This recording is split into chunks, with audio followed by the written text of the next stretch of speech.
Item ಯಾವುದೇ ಇರಲಿ try ಮಾಡಿ ಆಚಿ ಚಿಕನ್ ಮಸಾಲಾ. ಆಚಿ ಚಿಕನ್ ಮಸಾಲಾ. ಬಿಡದಿಯಲ್ಲಿ ದೊಡ್ಡ ಮಟ್ಟದ ಹೋರಾಟ ನಡೀತಾ ಇದೆ. ನಾನು ಈಗಾಗಲೇ ಆರಂಭದಲ್ಲೇ ಹೇಳಿದ ಹಾಗೆ ಬಿಡದಿಯಲ್ಲಿ ಇಷ್ಟು ದಿನಗಳ ಕಾಲ ಯೋಜನೆಯ ವಿರುದ್ಧ ಇದ್ದವರು ಮಾತ್ರ ಪ್ರತಿಭಟನೆ ಮಾಡ್ತಾ ಇದ್ರು. ಇವತ್ತು ಕುಮಾರಸ್ವಾಮಿ ಅವರಲ್ಲಿ ಹೋಗ್ತಾ ಇದ್ದಾರೆ ಅಂತ ಗೊತ್ತಾದ ತಕ್ಷಣ ಪರ ಇರುವವರು ಕೂಡ ಬಂದು ಟೆಂಟ್ ಹಾಕೊಂಡು ಪ್ರತಿಭಟನೆ ಕೂತಿದ್ದಾರೆ. ಇವತ್ತು ನಮ್ಮ ಗ್ಯಾರಂಟಿ ನ್ಯೂಸ್ ನಿರಂತರವಾಗಿ ಅಲ್ಲಿ ಗ್ರೌಂಡ್ ರಿಪೋರ್ಟ್ ಮಾಡ್ತಾನೆ ಬಂದಿದೆ. ಇವತ್ತು ಕೂಡ ಗ್ಯಾರಂಟಿ ನ್ಯೂಸ್ ಗ್ರೌಂಡ್ ರಿಪೋರ್ಟ್ ನಡೆಸಿದೆ. ಅಲ್ಲಿನ ಪರ ವಿರೋಧ ಇರುವಂತ ರೈತರನ್ನ ನಮ್ಮ ಸ್ಪೆಷಲ್ ಕರೆಸ್ಪಾಂಡೆಂಟ್ ವೀರೇಶ್ ದಾನಿ ಮಾತನಾಡಿಸಿದ್ದಾರೆ. ಬನ್ನಿ ನೋಡೋಣ ಅವ್ರು ಏನ್ ಹೇಳಿದ್ದಾರೆ ಅಂತ. ಬಿಡದಿಯ ಟೌನ್ಶಿಪ್ ನಿರ್ಮಾಣ ಯೋಜನೆಯ ವಿಚಾರ ಇದೀಗ ಸಾಕಷ್ಟು ಜಟಾಪಟಿಗೆ ಕಾರಣವಾಗ್ತಾ ಇದೆ. ಒಂದು ಕಡೆ ನಾವು ಭೂಮಿಯನ್ನ ಕೊಡಲ್ಲ ಅಂತ ಹೇಳಿ ರೈತರು ಹೋರಾಟವನ್ನ ಮಾಡ್ತಾ ಇದ್ರೆ, ಕುಮಾರಸ್ವಾಮಿ ಅವರು ಮುಖ್ಯಮಂತ್ರಿ ಡಿ ಕೆ ಶಿವಕುಮಾರ್ ಅವರಿಗೆ ಬಹಿರಂಗ ಚರ್ಚೆಗೆ ಆಹ್ವಾನವನ್ನ ಮಾಡಿ ರೈತರ ಜೊತೆಗೆ ಪ್ರತಿಭಟನೆಯನ್ನ ಮಾಡ್ತಾ ಇರುವಂತದ್ದು. ಇನ್ನೊಂದು ಕಡೆ ನಮ್ಮ ಜೊತೆಗೆ ಈಗ ಸಾಕಷ್ಟು ಸಂಖ್ಯೆಯಲ್ಲಿ ಭೂಮಿಯನ್ನ ಕೊಡ್ಲಿಕ್ಕೆ ರೆಡಿಯಾಗಿರ್ತಕ್ಕಂಥ ರೈತರು ಇರುವಂತದ್ದು, ರೈತ ಮಹಿಳೆಯರು ಸಹ ಇರುವಂತದ್ದು. ಇವರೆಲ್ಲರೂ ಸಹ ನಾವು ಈ ಯೋಜನೆಯನ್ನ ಮಾಡಲಿಕ್ಕೆ ಭೂಮಿಯನ್ನ ಕೊಡ್ತೀವಿ ಅನ್ನೋ ಒಂದು ಮಾತುಗಳನ್ನ ಸಹ ಹೇಳ್ತಾ ಇರುವಂತದ್ದು. ಮತ್ತು ಕುಮಾರಸ್ವಾಮಿ ಅವರು ಇವತ್ತು ರೈತರ ಜೊತೆಗೆ ಹೋರಾಟಕ್ಕೆ ಆಗಮಿಸಿರುವಂತಹ ಸಂದರ್ಭದಲ್ಲಿ ಅವರಿಗೆ ಕೆಂಪು ಧ್ವಜವನ್ನು ಸಹ ತೋರಿಸಿ ಒಂದು ಆಕ್ರೋಶವನ್ನು ಹೊರ ಹಾಕಿರುವಂತದ್ದು. ನಮ್ಮ ಜೊತೆಗೆ ಇದೀಗ ಭೂಮಿಯನ್ನು ಕೊಡ್ಲಿಕ್ಕೆ ರೆಡಿ ಇರತಕ್ಕಂತ ಸಾಕಷ್ಟು ರೈತರಿದ್ದಾರೆ, ಅವ್ರನ್ನು ಸಹ ಮಾತಾಡಿಸ್ತೀನಿ. ಮೇಡಮ್, ತಾವು ಸಹ ಭೂಮಿಯನ್ನು ಕೊಡ್ಲಿಕ್ಕೆ ರೆಡಿ ಇದ್ದೀರಾ, ಏನ್ ಹೇಳ್ತೀರಿ? ಖಂಡಿತ ಸ್ವಾಮಿ, ನಾವು ಕೊಡಂಗೆ ಮಾಡಿದ್ದೆ ಕುಮಾರಸ್ವಾಮಿ ಅವರು. ಅವತ್ ರೆಡ್ ಬೆಲ್ಟ್ ಮಾಡದೆ ಹೋಗಿದ್ದಿದ್ರೆ ನಾವ್ ಯಾವ್ದು ಇಷ್ಟು ದಿನ ನಾವು ಸರ್ಕಾರನೋ ಇವ್ರನ್ನೋ ಹಿಂಗ್ ಬೋರ್ಡ್ ಹಾಕೊಂಡ್ ಕೇಳಿ ನಾವು ತೊಂದರೆ ತಗೊಳ್ಳೋಂತ ಪ್ರಮೇಯ ಇರ್ಲಿಲ್ಲ. ಅವ್ರು ರೆಡ್ ಝೋನ್ ಮಾಡಿದ್ರಿಂದ ನಮ್ಗೆ ಇಲ್ಲಿ ಅಭಿವೃದ್ಧಿಗೆ ಕುಂಠಿತ ಆಯ್ತು. ಈಗ ಅಭಿವೃದ್ಧಿ ಪರ ಹೋರಾಟ ಮಾಡಿ AICT ಅಂದ್ರೆ ಇಲ್ಲೇ ಉದ್ಯೋಗ, ಇಲ್ಲೇ ಜೀವನ, ಇಲ್ಲೇ ನಾವು ಉಲ್ಲಾಸವಾಗಿರೋ ತರ ಸಿಟಿಗಳು ಮಾಡಕ್ ಹೋಗ್ತಿದ್ದಾರೆ. ನಮ್ಗೆ ಬೈರ್ಮಂಗ್ಲ ಕೆರೆ 20 ವರ್ಷದಿಂದ ಇಷ್ಟು ಕಲುಷಿತ ಆಗಿರಲಿಲ್ಲ. ಇವಾಗ ಕಲುಷಿತ ಆಗಿರೋದ್ರಿಂದ ಅಲ್ಲಿ ಆ ನೀರ್ನ ಅವರು ಬೆಂಗಳೂರು ನೀವು ನೀರ್ ಕಳಿಸ್ತಾ ಇದೀರಿ, ಕೊಳಚೆ ನೀರ್ನ ನಾವು ತಡಿತಾ ಇದೀವಿ. ನಮ್ಗೆ ಇಲ್ಲಿ ಶುದ್ಧೀಕರಣ ಬೇಕು. ನಾವು ಶುದ್ಧೀಕರಣ AICT ಆಗದೆ ಶುದ್ಧೀಕರಣ ಮಾಡಲ್ಲ. ಶುದ್ಧೀಕರಣ ಮಾಡಿ ಒಳ್ಳೆ ನೀರು ಕೊಟ್ಟು ಪ್ರಗತಿ ಪರವಾಗಿರೋ, ಅಭಿವೃದ್ಧಿ ಪರವಾಗಿರೋ ಟೌನ್ ಬೆಳೆಸಲಿ, ಇಲ್ಲಿ ಒಳ್ಳೆ ಸಿಟಿ ಆಗ್ಲಿ ಅನ್ನೋದ್ರ ಪರ ನಿಂತು ನಾವು ಭೂಮಿ ಕೊಡಕ್ ರೆಡಿ ಇದೀವಿ. ಅದೇ ರೀತಿಯಾಗಿ ರೈತರು ಇದ್ದಾರೆ. ಸರ್, ಈಗ ನೀವು ಭೂಮಿಯನ್ನ ಕೊಡ್ಲಿಕ್ಕೆ ರೆಡಿ ಇದೀವಿ ಅಂತ ನೀವು ಹೇಳ್ತಾ ಇದ್ದೀರಾ, ಆದ್ರೆ ಇನ್ನೊಂದಿಷ್ಟು ರೈತರು ಅಲ್ಲಿರ್ತಕ್ಕಂಥವ್ರೆಲ್ಲರೂ ಪೇಮೆಂಟ್ ಸೀಟ್ಗಳು ಅವರೆಲ್ಲರೂ ಸಹ ಗುಂಡು ತುಂಡಿಗೆ ಬಂದಿರುವಂತವ್ರು ಅನ್ನೋ ಒಂದು ಮಾತುಗಳನ್ನ ಹೇಳ್ತಾ ಇರುವಂತದ್ದು. ಅವರು ಬಂದಿದ್ದಾರೆ, ಅದಕ್ಕೋಸ್ಕರ ಅದನ್ನ ಅವರೇ ಅವ್ರ ಬಾಯಿಂದ ಹೇಳಿಸ್ತಾ ಇದ್ದಾನೆ, ಅಷ್ಟು ಬಿಟ್ರೆ ಬೇರೆ ಏನಿಲ್ಲ. ನಾವು ರೆಡ್ ಝೋನ್ ಅಲ್ಲಿ ಇರೋದ್ರಿಂದ ನಾವು ಭೂಮಿ ಕೊಡದೆ ವಿಧಿನೇ ಇಲ್ಲ. ಕೆಂಪು ವಲಯ ಮಾಡಿರೋದ್ರಿಂದ ಕೆಂಪು ವಲಯನ ನೀವು ಚೇಂಜ್ ಮಾಡಿ ಬಿಟ್ರೆ ನಾವು ಕೂಡ ಭೂಮಿ ಕೊಡೋದಿಲ್ಲ. ನಮ್ಮ ಭೂಮಿ ನಮ್ಮ ಹತ್ರ ಇರುತ್ತೆ. ಕೆಂಪು ವಲಯ ಮಾಡಿರೋದ್ರಿಂದ ಈ ಭೂಮಿನ ನಾವು ಕೊಡಲೇಬೇಕಾಗ್ತದೆ. ಇದರಿಂದ ಬೇರೆ ನಾವೇನೂ ಮಾಡಕ್ಕಾಗಲ್ಲ. ನಮ್ಮ ಮುಂದಿನ ಮಕ್ಕಳ ಭವಿಷ್ಯಕ್ಕೆ ನಾವೇನೂ ಮಾಡಲಿಕ್ಕೆ ಸಾಧ್ಯ ಇಲ್ಲ ಅಂತ ನಾನು ಹೇಳಕ್ ಇಷ್ಟಪಡ್ತೀನಿ. ಕುಡ್ತದ್ದ ಅವ್ರು ಬಂದಿದ್ದಾರೆ, ಅವ್ರು ಹೇಳ್ತಾರೆ. ಕುಡಿದಿರೋರೇ ಹೇಳ್ಬೇಕಾದ್ರೆ ಸಾಧ್ಯ, ಕುಡಿದಿರೋರು ಪಾಪ ಇಲ್ಲಿ ಹೇಳಕ್ಕಾಗತ್ತೆ. ಅದೆಲ್ಲ ಇಲ್ಲಿ ಮಾತಾಡಕ್ಕಾಗಲ್ಲ.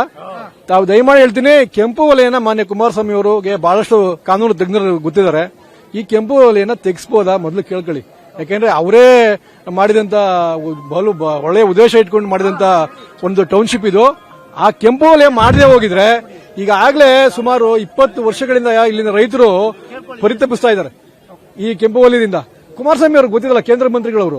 ಅವ್ರಿಗೆ ಈಗ ಕಾನೂನು ತಜ್ಞರ ಒಂದು ಜೊತೆ ಸಮಾಲೋಚನೆ ನಡೆಸಿ ಕೆಂಪು ವಲಯ ತೆಗೆಸ್ಕೊಟ್ರೆ ನಾವು ಕೂಡ ಭೂಮಿ ಕೊಡಲ್ಲ.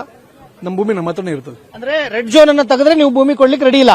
ನಾವು ರೆಡ್ ಝೋನ್ ತೆಗೆದ್ರೆ ನಮ್ಮ ಭೂಮಿ ನಾವೇ ಮಾಲೀಕರಾಗ್ತೀವಿ. ಈಗ ಏನಾಗಿದೆ, ಸರ್ಕಾರದ ಮಾಲೀಕತ್ವ ಇದೆ. ಅರ್ಧ ಕೆಂಪು ವಲಯ ಆಗಿರೋದ್ರಿಂದ ಅರ್ಧ ಅವ್ರದ್ದು, ಅರ್ಧ ನಮ್ದು. ನಾವೇನು ರೆಡ್ ಝೋನ್ ಆಗಿರೋ ಹಿನ್ನೆಲೆಯಲ್ಲಿ ನೀವು ಭೂಮಿಯನ್ನ ಕೊಡ್ಲಿಕ್ಕೆ ರೆಡಿ ಆಗಿರುವಂತದ್ದು. ಹೌದು, ಖಂಡಿತವಾಗಿಯೂ ಕೂಡ ಅದನ್ನ ಮಾನ್ಯ ಕುಮಾರಸ್ವಾಮಿ ಅವರು ತೆಗೆಸ್ಕೊಟ್ರೆ ನಾವು ನಿಜವಾಗ್ಲೂ ನಾವು ಅವ್ರಿಗೆ ಭಾರಿ ಆಭಾರಿಯಾಗಿರ್ತೀವಿ. ಅವ್ರ ಪಾದಗಳಿಗೆ ಪೂಜೆಗಳನ್ನ ಮಾಡ್ತಾ ನಮ್ಮ ಭೂಮಿನ ನಾವು ಉಳಿಸ್ಕೊಳ್ಳೋಕೆ ಇಷ್ಟಪಡ್ತೀವಿ. ಬಿಡದಿ ಟೌನ್ಶಿಪ್ ನಿರ್ಮಾಣ ಯೋಜನೆಯ ವಿಚಾರ ಇದೀಗ ಸಾಕಷ್ಟು ಜಟಾಪಟಿಗೆ ಕಾರಣವಾಗ್ತಾ ಇದೆ. ಸಾಕಷ್ಟು ಸಂಖ್ಯೆಯಲ್ಲಿ ಮಹಿಳೆಯರು ನಾವು ಯಾವುದೇ ಕಾರಣಕ್ಕೂ ಸಹ ಟೌನ್ಶಿಪ್ ನಿರ್ಮಾಣಕ್ಕೆ ಭೂಮಿಯನ್ನ ಕೊಡಲ್ಲ ಅಂತ ಹೇಳಿ ಹೋರಾಟವನ್ನ ಮಾಡ್ತಾ ಇದ್ದಾರೆ. ನನ್ನ ಜೊತೆಗೆ ಇದೀಗ ಸಾಕಷ್ಟು ರೈತ ಮಹಿಳೆಯರಿದ್ದಾರೆ, ಅವ್ರನ್ನೂ ಸಹ ಮಾತಾಡ್ತೀನಿ. ಮೇಡಮ್, ಈಗ ನೀವು ಭೂಮಿ ಕೊಡಲ್ಲ ಅಂತ ನಿಂತಿದ್ದೀರಾ, ಏನು ನಿಮ್ಮ ಮೂಲ ಉದ್ದೇಶ? ನಾವು ಹೈನುಗಾರಿಕೆ ರೇಷ್ಮೆ ಮಾಡ್ಕೊಂಡಿದೀವಿ. ಅವ್ರು ಕೊಡೋ 2 ಕೋಟಿಗಿಂತ ನಾವು ರೇಷ್ಮೆನೆ ಬೆಳೀತಾ ಇದೀವಿ. ನಾವು 28 ದಿನಕ್ಕೆ 125 ಮೊಟ್ಟೆ ಮಾಡಿದ್ರೆ 1,20,000 ರೂಪಾಯಿ ದುಡ್ಡು ಬೆಳಿತೀವಿ. ನಾವು 28 ದಿನಕ್ಕೇನೆ ವರ್ಷಕ್ಕೆ 1 ಲಕ್ಷ ಅಂದ್ರೂ ಎಷ್ಟಾಗುತ್ತೆ? ನಾವು ಅವ್ರು ಕೊಡೋ 2 ಕೋಟಿಗಿಂತ ನಾವ್ ಇದ್ರಲ್ಲೇ ಸಂಪಾದನೆ ಮಾಡ್ಕೋತೀವಲ್ಲ. ಅದ್ರಲ್ಲೂ ನಮ್ಗೆ 4 ತಲೆಮಾರಿಯಿಂದ ಬಂದಿರೋ ಪಿತ್ರಾರ್ಜಿತ ಆಸ್ತಿ. ಅದ್ರಲ್ಲಿ ನಮ್ಮ ಅತ್ತೆ ಮಾವ ಜೀವಿಸಿ ಅವ್ರ ಮಕ್ಕಳನ್ನೆಲ್ಲ ಸಾಕಿ ನಮ್ಗ್ ಬಿಟ್ಬಿಟ್ಟು ಹೋಗಿರೋ ಜಮೀನು. ನಾವು ಇವತ್ತು ಜಮೀನ್ ಇದ್ರೆ ನಮ್ಮ ಮಕ್ಳಿಗೂ ಜಮೀನ್ ಬಿಟ್ಬಿಟ್ಟು ಹೋಗ್ಬೋದು. ಅದೇ ಅವ್ರು ಕೂಡ 2 ಕೋಟಿ ನಾವು ಬಿಟ್ಬಿಟ್ಟು ಹೋಗಕ್ಕಾಗಲ್ಲ. ನಾವು ಖರ್ಚು ಮಾಡ್ಬಿಡ್ತೀವಿ, ನಮ್ಮ ಮಕ್ಳು ಖರ್ಚು ಮಾಡ್ಬಿಡ್ತಾರೆ, ನಮ್ಮ ಮಕ್ಳಿಗೆ ಬೀದಿ ಪಾಲಾಗ್ಬಿಡ್ತಾರೆ. ನಾವು ಅದೇ ಭೂಮಿ ಇರೋದ್ರಿಂದ ನಮ್ಮ ಮಕ್ಳನ್ನ ನಾವು ರೈತರಾಗಿದ್ರು ರಾಯಲ್ಲಾಗೇನೆ ಓದಿಸ್ಕೊಂಡು ಸುಖವಾಗಿ ಜೀವನ ನಡೆಸ್ತಾ ಇದೀವಿ. ಏನ್ ಅವ್ರು ಕೊಡೋ ಗ್ಯಾರಂಟಿ ಏನ್ ನಂಬ್ಕೊಂಡಿಲ್ಲ, ಅವ್ರು ಕೊಡೋ ಅನ್ನಭಾಗ್ಯ ನಾವೇನ್ ನಂಬ್ಕೊಂಡಿಲ್ಲ. ಎಲ್ಲ ನಾವು ರೇಷ್ಮೆ ನಾವೇನ್ ಮಾಡ್ತಾ ಇದೀವೋ ಅದ್ರಲ್ಲೇ ನಾವು ರಾಯಲ್ಲಾಗೆ ಜೀವನ ಮಾಡ್ತಾ ಇದೀವಿ. ಅವ್ರು ಕೊಡೋ 2 ಕೋಟಿ ನಾವೇನ್ ಕಾಯ್ಕೊಂಡಿಲ್ಲ ಸರ್. ಭೂಮಿ ಕೊಡಲ್ಲ ಸರ್, ಯಾವುದೇ ಕಾರಣಕ್ಕೂ ಕೊಡಲ್ಲ. ಮೇಡಮ್, ಈಗ ಒಂದ್ ಕಡೆ ಭೂಮಿಯನ್ನ ಈಗಾಗಲೇ ಸುತ್ತಲೂ ಎಲ್ಲ ಭೂಮಿನೂ ರೆಡ್ ಝೋನ್ ಮಾಡಿರುವಂತದ್ದು, ನಿಮ್ಗೆ ಬೇರೆ ಯಾವುದಕ್ಕೂ ಸಹ ಅದನ್ನ ಕೆಲಸಕ್ಕೆ ಬಳಸಕ್ ಬರಲ್ಲ ಅನ್ನೋ ಒಂದು ಮಾತಿರುವಂತದ್ದು, ಯಾಕೆ? ಇಲ್ಲ ಸರ್, ಕೊಡಲ್ಲ. ಯಾವುದೇ ಕಾರಣಕ್ಕೂ ಕೊಡಲ್ಲ. ಇಷ್ಟು ಭೂಮಿನೂ ರೆಡ್ ಝೋನ್ ಮಾಡಿರುವ ಹಿನ್ನೆಲೆಯಲ್ಲಿ ಯಾವುದೇ ರೀತಿಯಾಗಿ ಅಭಿವೃದ್ಧಿ ಮಾಡ್ಲಿಕ್ಕೆ ಬರಲ್ಲ, ಒಂದಿಲ್ಲ ಒಂದಿನ ಈ ಭೂಮಿಯನ್ನು ಕೊಡ್ಲೇಬೇಕು ಅನ್ನೋ ಒಂದು ಮಾತುಗಳಿರುವಂತದ್ದು. ರೆಡ್ ಝೋನ್ ಅಂತಾರೆ. ಏನ್ red zone sir? Red zone ಮಾಡಿದ್ಮೇಲೆ ನಾವು ಅಭಿವೃದ್ಧಿ ಆಗಿದ್ದೀವಿ ಎಲ್ಲ. ಇವಾಗ ಅವಾಗ ಇದು ಬಿಟ್ಟಿದ್ರು, ಏನಂತ ಅಂದ್ರೆ ರಿಜಿಸ್ಟ್ರೇಷನ್ ಬಿಟ್ಟಿದ್ರು. ಅವತ್ತೆಲ್ಲ ಮಾರ್ತಾನೆ ಇರ್ಲಿವೆ ಅವರು, ಅವತ್ ಮಾರ್ಕೊಂಡು ಅವ್ರ ಮದುವೆ ಸೊಪ್ಪನ ಎಲ್ಲ ಮಾಡ್ಲಿವೆ. ಈಗ ಇವರು ಇದ್ರ ಭೂಮಿನ ಕಬ್ಬಿಸ್ಕೊಳ್ಳೋದಕ್ಕಾಗಿ ಅಲ್ಲಿ ರಿಜಿಸ್ಟರ್ ನಿಲ್ಸಿದ್ರು ಇವರು. ರೆಡ್ ಝೋನ್ ಅಂತ ತೆಗಿತಾವ್ರೆ. ರೆಡ್ ಝೋನ್ ಇಂದ ಏನು ತೊಂದರೆ ಆಗಲ್ಲ, ನಾವೇನ್ ಬೆಳೆ ಬೆಳೀತಾ ಇರ್ಲಿವೆ. ನಮ್ ಭೂಮಿ ರೆಡ್ ಝೋನ್ ಮಾಡ್ದಿಂದಾನೆ ಉಳ್ಕೋತು. ಅವತ್ತು 20 ವರ್ಷದಲ್ಲಿ ಕುಮಾರಸ್ವಾಮಿ ಅವರು ರೆಡ್ ಝೋನ್ ಮಾಡ್ದಿಸೇನೆ ನಮ್ ಭೂಮಿ ಉಳ್ಕೋತು. ಇಲ್ಲ ಅಂದಿದ್ರೆ ಎಲ್ಲ ಪೋಖ್ರಿ ಪುಂಟ್ರಿಗಳು ಎಲ್ಲ ಹಾಕೊಂಡು ತಿನ್ಕೊಂಡ್ಬಿಟ್ಟಿರೋರು ಇಷ್ಟೊತ್ತಿಗೆ. ಅದಾನೆ ಇರೋದಕ್ಕೆ ಅಲ್ಲಿ ಅಷ್ಟು ಬೆಲೆ ಇಲ್ಲಿ ಇಷ್ಟು ಬೆಲೆ ಅಂತ ಭೂಮಿ ಉಳ್ಕೋತು. ಒಳ್ಳೆ ವ್ಯವಸಾಯ ಮಾಡ್ತಾ ಇದೀವಿ, ಒಳ್ಳೆ ಬೆಳೆ ತತ್ತಾ ಇದೀವಿ, ಒಳ್ಳೆ ಫಲವತ್ತಾದ ಭೂಮಿ ಮಾಡಿದೀವಿ. ಇವತ್ತು 3-4 ಪಂಪ್ ಸೆಟ್ ಹಾಕ್ಸಿದೀವಿ. ಇವತ್ತು ಹೆಂಗ್ ಸರ್ ರೆಡ್ ಝೋನ್ ಆಗ್ಬಿಟ್ರೆ ಭೂಮಿಗೆ ವ್ಯಾಲ್ಯೂ ಇಲ್ವೇ ಸರ್?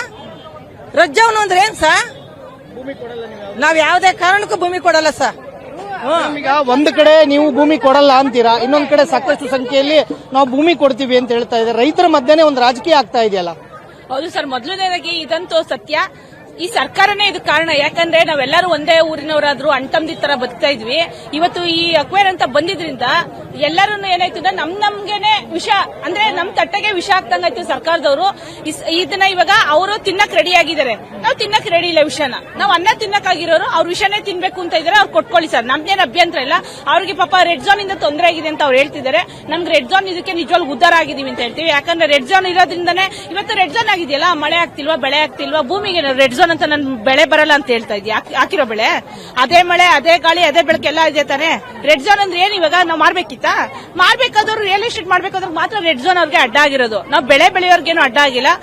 ನಮ್ಗೆ ಭೂಮಿ ಹೆಂಗಿದೆ ಹಂಗೆ ಇರ್ಲಿ. ನಿಜವಾಗ್ಲೂ ನಮ್ಗೆ ರೆಡ್ ಝೋನ್ ಇದ್ದಷ್ಟು ನಮ್ ಗಂಡಂದ್ರು ಕುಡುಕರು ಸವಾಸ ಮಾಡ್ಕೊಂಡು ಹಾಳು ಮಾಡ್ಕೊಳ್ಳೋದು.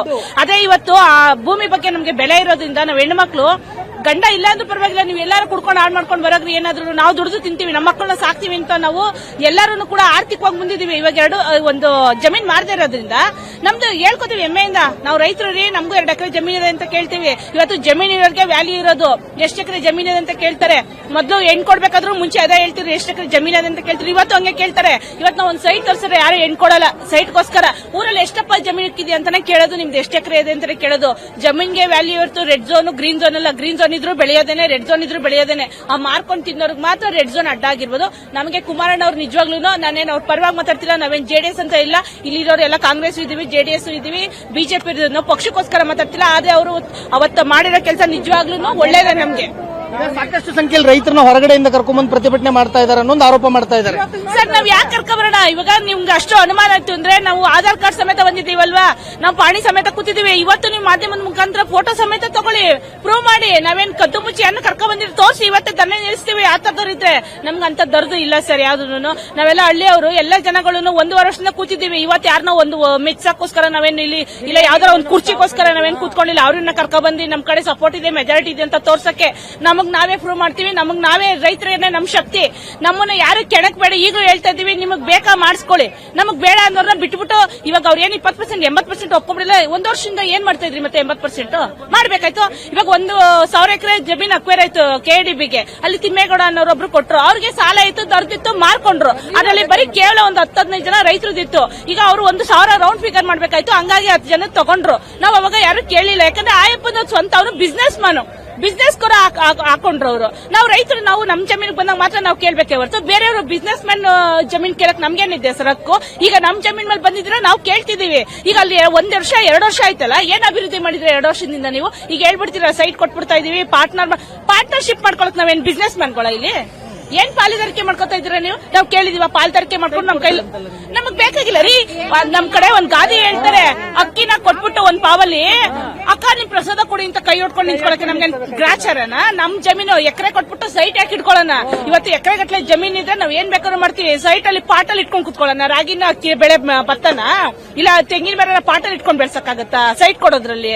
ಯಾವುದೇ ಕಾರಣಕ್ಕೂ ನಾವು ರೈತ ಮಹಿಳೆಯರು ಅಷ್ಟೇ ಗಟ್ಟಿಗೆ ನಿಂತ್ಕೋತೀವಿ, ಯಾವುದೇ ಕಾರಣಕ್ಕೂ ಬಿಟ್ಕೊಡಲ್ಲ. ಇದಂತೂ ಸತ್ಯ. ನಮ್ಮ ಶಾಪ ಅಂತ ತಟ್ಟುತ್ತೆ. ನಮ್ಮನ್ನು ಹೊಟ್ಟೆ ಉಳಿಸಿದ ಸರ್ಕಾರ ಯಾವನು ಉದ್ಧಾರ ಆಗ್ಲಿಲ್ಲ, ಉದ್ಧಾರ ಆಗೋದು ಇಲ್ಲ ಮುಂದೆ.